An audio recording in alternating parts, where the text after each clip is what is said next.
अरे दूरी से दूरी से दूरी से गुया रुमाल हिलाला। सब्सक्राइब करें हमारे YouTube चैनल को और देखें मस्त मस्त नागपुरी वीडियो।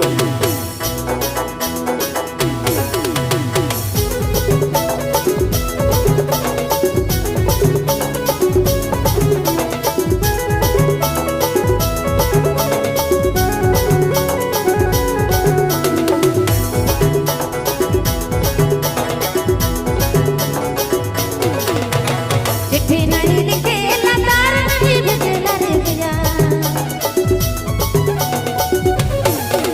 हाँ चिट्ठी नहीं भेजेला तार नहीं भेजेला रे भैया। दूरे से गया रुमाल हिलाला। दूरे से गया रुमाल हिलाला। अरे दूरे से गया रुमाल हिलाला।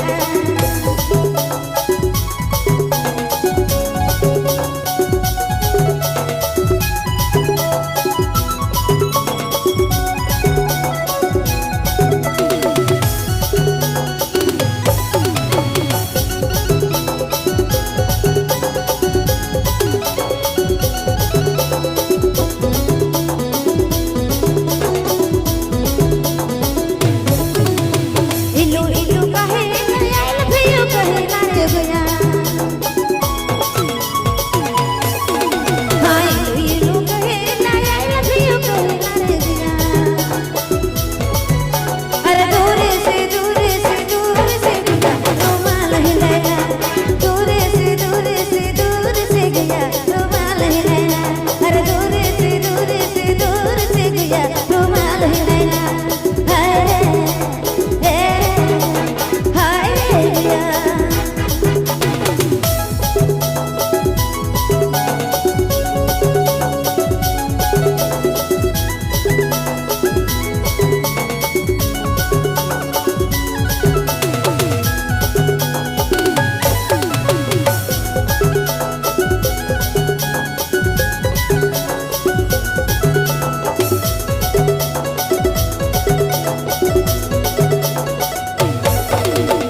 बड़ी प्यार करेला जाने नहीं देवेला रे भैया।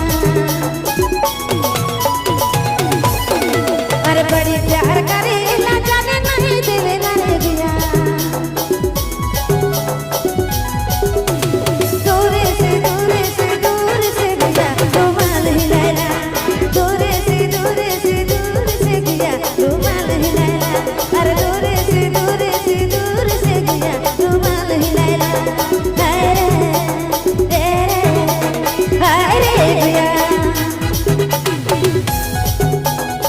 सब्सक्राइब करें हमारे YouTube चैनल को और देखें मस्त मस्त नागपुरी वीडियो।